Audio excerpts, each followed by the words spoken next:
C'est un réel plaisir de vous retrouver, chers téléspectateurs. Bienvenue à ce journal dont voici les principaux titres. Le parti UPRONA demande au gouvernement du Burundi et du Rwanda de poursuivre le dialogue malgré la frontière, plutôt malgré la fermeture des frontières terrestres par le Burundi. Et un expert en relations internationales estime que les pourparlers permettraient qu'un sentiment de méfiance survienne entre les populations des deux pays voisins. Vous aurez plus de détails au cours de ce journal. Et certains cultivateurs de la province Kayanza qui se sont entretenus avec la radio-télévision Isanganiro apprécient différemment la décision de revoir à la hausse le prix par kilo des grains de maïs. Les consommateurs, eux, de leur côté, demandent à ce que le kilo de grains de maïs s'achète au moins à 1200 en raison du bon rendement obtenu cette saison. Voilà pour le sommaire. Les détails, c'est tout de suite.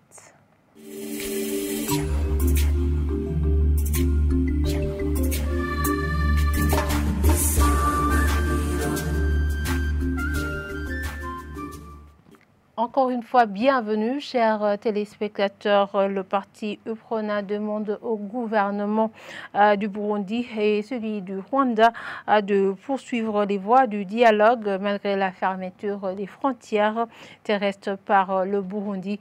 Olivier Nkurunziza, président de ce parti, déplore la manière dont cette mesure va toucher le quotidien de la population à faible revenu. Suivez-le.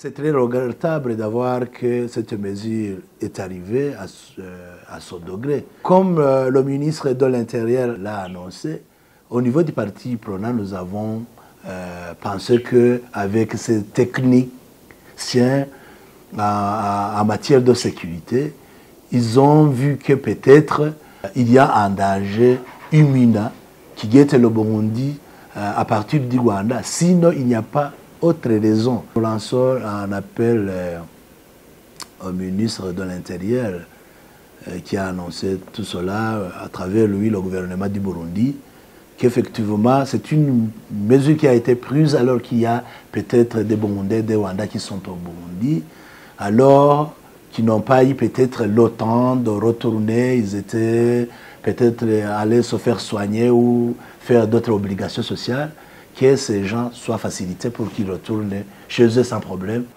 Mais aussi, ce que nous continuons à faire comme appel, c'est de lancer un appel entre les deux présidents, du Burundi et du Rwanda, de continuer le dialogue diplomatique, politique aussi, pour qu'effectivement les relations se normalisent très rapidement. C'est très facile parce qu'ils se rencontrent dans pas mal d'organisations, quelles que soient East African Community, dans l'Union africaine. Oui, on peut comprendre les discours, mais les voies diplomatiques dans les coulisses, on peut continuer à échanger et trouver une solution. Je garde l'espoir que la solution, quand il y a un problème, il y a 1000 solutions. La fermeture des frontières peut susciter un climat de méfiance ou de peur entre les populations de deux pays voisins. C'est du moins l'analyse du professeur d'université et expert en relations internationales après cette décision du gouvernement burundais de fermer les frontières ce jeudi. Encore une fois, ces frontières avec le Rwanda, Paul Niyonizigye trouve qu'une médiation sous-régionale permettrait de sortir de ces conflits entre pays voisins. Suivez-le. La fermeture de la frontière entre le Burundi et le Rwanda, c'est un événement qui est dramatique pour l'histoire de nos deux pays. On avait cru à la reprise de la coopération après les événements de 2015 parce que le chef de l'État rwandais était déjà venu au Burundi. Des autorités burundaises avaient déjà visité le Rwanda et les populations avaient cru que la reprise de la coopération allait devenir une réalité palpable. Mais maintenant, on fait un retour en arrière et on ne sait pas le temps que ça doit prendre. La conséquence immédiate de cette fermeture des des frontières, c'est la peur, la psychose au niveau des frontières. Les gens ont peur pour leur sécurité, ça c'est de un. De deux, les échanges commerciaux régressent d'une manière sensible alors que les deux pays sont des pays complémentaires en matière d'échange de produits commerciaux divers. Il y a des liens sociaux qui sont une réalité. Il y a des Burundais qui ont épousé des Rwandaises et vice-versa. Il y a des étudiants rwandais au Burundi, tout comme il y a des étudiants burundais au Rwanda. Donc il y a beaucoup de choses qui vont faire défaut chez les deux peuples. C'est vraiment très dommage parce qu'on était quand même suffisamment avancé et on croyait à la prochaine reprise d'une coopération normale entre nos deux pays. Mais maintenant c'est un retour en arrière. Donc je crois que la meilleure voie serait de mettre sur pied une commission d'enquête internationale dans le cadre de la conférence internationale sur la région des Grands Lacs, par exemple, pour essayer d'identifier le fauteur de troubles et de pouvoir le punir, ne fût-ce que symboliquement, pour qu'il ne reprenne pas, parce que c'est faisable dans un cadre sous-régional. Et puis par après, on pourrait envisager la reprise de la coopération progressive, parce que visiblement, il y a beaucoup de questions qui doivent être traitées entre nos deux pays. Et le Rwanda estime que la fermeture des frontières avec lui, telle que décidée ce jeudi par le Burundi, va réduire le libre mouvement des biens et des personnes entre ces deux pays. Pour ce voisin du Nord, cette décision qu'il qualifie d'unilatérale et inopportune viole les principes de la coopération et de l'intégration dans la communauté de l'Afrique de l'Est. Et continuons ce journal toujours par la page politique. Un pays qui veut aller loin doit avoir des autorités d'une moralité saine et qui veut faire le bien pour tout le monde. C'est ce qu'a annoncé le président du parti FPI, Fraternité des Patriotes INEDA, au cours d'une conférence de presse qu'il a animée ce jeudi. Francis Rohero compare le Burundi à un arbre qui a des racines dont les valeurs sont Ubugabo et Ubushingantahe, et ainsi que l'Ubuntu. Selon lui, ce sont ces concepts qui vont permettre qu'il y ait un leadership de qualité pouvant mener le pays à de meilleurs changements. Suivez-le. Nous comparons le Burundi à un arbre suffisamment grand, un arbre qui peut donner autant de fruits, autant de plaisir à tout celui qui est proche de cet arbre, et cet arbre doit avoir des racines. C'est pour ça que j'ai dit, il y a quelqu'un qui a dit, un peuple sans culture, c'est comme un être humain, c'est comme un arbre sans racines. Ainsi, dans ce sillage, exactement, si nous considérons le Burundi comme un arbre, un très grand arbre, alors on le prend dans le sens que cet arbre doit avoir des racines. Et ces racines, c'est d'abord notre culture, qui est basée sur des concepts exceptionnels tels que Ubugabo, Ubushingantahe et Ubuntu, qui sont des racines profondes dans notre culture, où Ubugabo s'exprime par le travail, le courage et la passion. Ainsi, nous avons aussi l'Ubushingantahe qui est mis en exergue par l'intégrité, la justice et la compréhension de l'autre.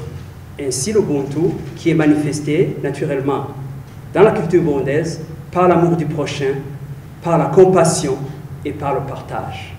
Ainsi, ce sont ces racines qui définissent dans la culture burundaise une personne qui est acceptée comme étant une bonne personne.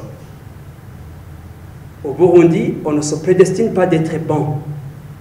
C'est la société qui peut dire « celui-là, il est bon ». Parce que quand vous êtes bon, vous donnez des fruits aux autres. Parce que vous affichez un comportement clair à l'égard du prochain. Devenir autorité au Burundi est devenu comme un mode pour chercher une vie facile. Essayer d'avoir du travail. Créer une diversion pour se hisser au sommet des autres. C'est pour cela que je dis, la première chose qui doit distinguer un pays qui veut aller loin, il doit chercher des autorités qui ont une moralité saine, des gens qui peuvent faire le bien à tout le monde. Ce n'est pas extraordinaire d'avoir des hommes et des femmes de bonne moralité.